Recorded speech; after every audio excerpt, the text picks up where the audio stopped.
بسم اللہ الرحمن الرحیم۔ السلام علیکم۔ ابتدا رب العزت کے نام سے جس نے جان دی جہان دیا، اور درود و سلام محمد والے محمد پر۔ آئیے ان کے ساتھ ناصر اپنی حاضر خدمت ہے۔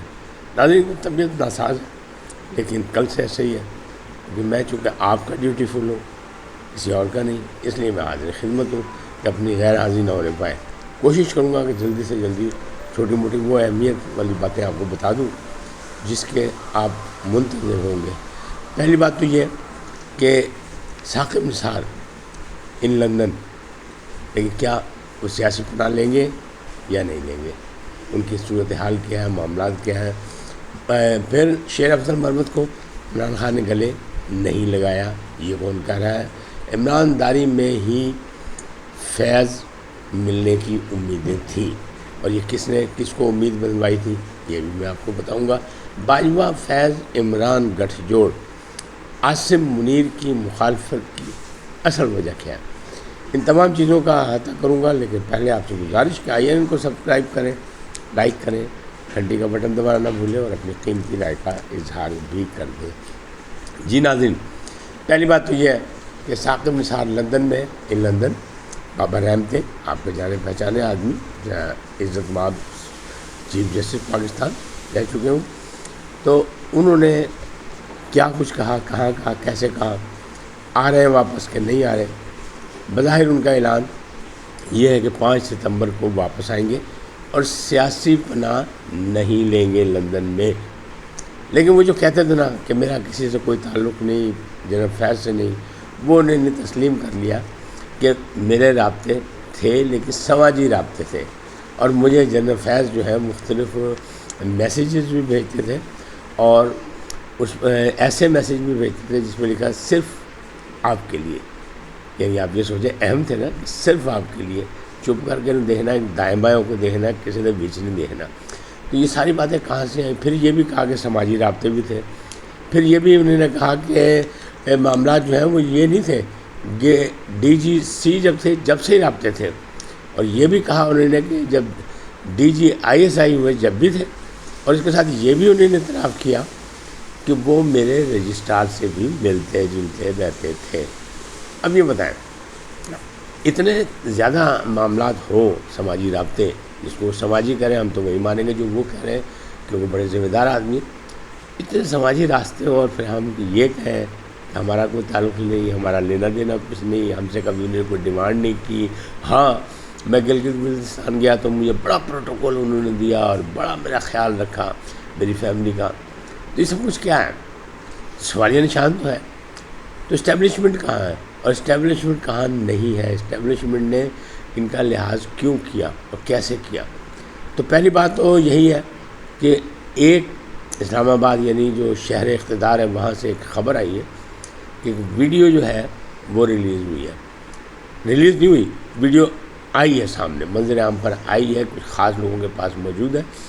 اس میں ایک دربار سجا ہوا ہے، اور اس دربار کے بادشاہ سلامت ہیں ثاقب نثار صاحب، اور ثاقب نثار صاحب اس میں خطاب فرما رہے ہیں، اور اپنے تقریر دل پذیر میں وہ بتا رہے ہیں، سب کو بتا رہے ہیں کہ بھائی عمران کو لانا ہے، نواز شریف کو گھر بھیجنا ہے، طلال چودھری کو کس طرح سزا دینی، اور پھر معاملات کس طرح آگے بڑھنے ہیں، یعنی شاہد خاقان عباسی، خواجہ سعد رفیق، ان سب کو سزائیں کس طرح دینی، نہال ہاشمی کے ساتھ ہم نے کیا کرنا، یعنی ایک طویل فہرست ہے اس میں۔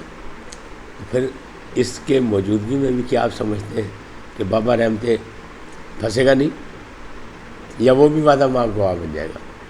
تو کچھ لوگوں کا خیال ہے کہ وہ سیاسی پناہ لے لیں گے ان حالات کے بعد، جب یہ ریلیز ہو گئی ویڈیو منظر عام پر آ گئی، کیونکہ 5 ستمبر میں ابھی بڑا وقت ہے، 15 دن باقی ہے، فیصلہ اپنا بدل سکتے ہیں، اور اگر فیصلہ نہیں بدلیں گے، آئیں گے تو پھر ساری چیزیں کھول کے دسیں گے کہ جناب ہم نے آئین اور قانون کے ساتھ کس طرح کھلواڑ کیا، اور وہ کھلواڑ کے رزلٹ کیا نکلے جو موجودہ صورتحال میں۔ اسی طرح فیض حمید صاحب نے بھی لوگوں سے پیغامات دیے، ملاقاتیں کی، اور یہ بھی کہا کہ عمرانداری جو ہے، ایمانداری کے مقابلے میں عمرانداری کرنی ہے، کیونکہ یہ 2 چوروں سے اور لٹیروں سے جان چھڑانی ہے قوم کی، یہ قوم کے لیے نقصان دہ ہے۔ فیض ملے گا آپ کو، اور پھر فیض ملا۔ ہمارے دوست صحافی بہت سے کہتے ہیں نا کہ ہمیں تو فائلیں دکھائی گئیں کہ اتنے یہ ظالم لوگ ہیں، اتنے بڑے چور ہیں، ڈاکو ہیں، یہ وہ. لیکن افسوسناک ہے کہ صرف فائلیں ون سائیڈڈ دیکھ کے تو وہ جرنلزم نہیں ہوتی. تحقیقی جرنلزم کیوں نہیں ہوئی، یہ بھی ایک سوالیہ نشان. تو بہت سے لوگ پھنسیں گے، آئیں گے، اور ان تمام باتوں میں یہ بھی پتہ لگ رہا ہے کہ وہ جو 6 ججز کا خط ہے وہ بھی بلا وجہ نہیں ہے. اسی طرح 9 مئی کی جو واردات ہیں وہ بھی اب فیصلہ ہو چکا ہے ناقابل معافی ہے. اور پھر اگر اس لیے ناقابل معافی ہے کہ اس کی وضاحتیں ہو رہی ہیں کہ جب 9 مئی کا اتنا بڑا واقعہ ہوا اور 10 مئی کو آپ کریں گڈ ٹو سی یو، بلکہ گاڑی بھی دے رہے ہیں اور پروٹوکول کے ساتھ گھر بھجوا رہے ہیں جناب عمران خان صاحب کو، سابق وزیر اعظم کو، تو پھر ایسے کیا معاملات تھے، کیوں؟ تو وہ پھر بات آپ کو یہ نظر آئے گی کہ معاملات یہ تھے کہ 2017 میں جب ٹاپ سٹی کا کیس آیا تھا تو اس وقت بھی تحقیقات ہوئی تھی فیض صاحب کی. اور فیض صاحب کی تحقیقات کون کر رہا تھا؟ وہ تحقیقات کر رہے تھے جنرل عاصم منیر صاحب. پھر وہ فائل لگا دی گئی، نکرے مٹی فارمولہ استعمال ہوا، وہاں بھی رہ گیا. پھر اگلی بات جب وہ DGISI بنے تو انہیں پھر جا کے کرپشن کی داستان سنائی عمران خان صاحب کو کہ جناب آپ کے گھر سے منجی تلے ڈانگ پھرو. بشا بی بی بھی انوالو ہے، ان کے دوست ساتھی بھی انوالو ہیں، ان کے واقف کار بھی انوالو ہے، اور یہ پورا ایک گینگ ہے. تو اس وقت بھی انہوں نے نہیں سنی، بلکہ پھر یہ مخالفت ہوگی دونوں طرف سے. انہوں نے کہا نہ عاصم منیر آنا چاہیے کہ مستقبل میں ہمارے لیے مسئلہ بنے اور اس کی چھٹی کرائیں. باجوہ صاحب، عمران اور فیض، تو ان لوگوں نے ایسا گٹھ جوڑ ہوا ان کا ان بیس پہ، یعنی عاصم منیر کی مخالفت پہ اور نواز شریف کی مخالفت پہ، کیونکہ نواز شریف کو بابا رحمتی سے بات چیت طے ہو گئی تھی کہ ان کو نااہل کرنا تاحیات. تو وہ نے کہا ان سب کو فارغ کریں، پھر جناب لوٹیاں پاؤ گے، گلیاں وجن سوڑیاں وچ مرزا یار پھرے، اور دمادم مست قلندر ہوگا. اور اسی بیس پہ اب یاد کریں سبق جو ہمیں شیخ رشید صاحب یعنی پنڈی بوائے کہتا تھا کہ جناب 15 سال بھول جائے اپوزیشن. فواد چوہدری صاحب کہتے 10 سال بھول جائے اپوزیشن. تو کیوں کہتے تھے؟ ایک پلان تھا، ایک مربوط جو ہے نا فارمولہ بنایا گیا تھا، اور ایک باقاعدہ منصوبہ بندی کی گئی تھی. اور جنرل فیض امیر صاحب اس کو یعنی کیا قائد تھے، قیادت کر رہے تھے اس فارمولے کی.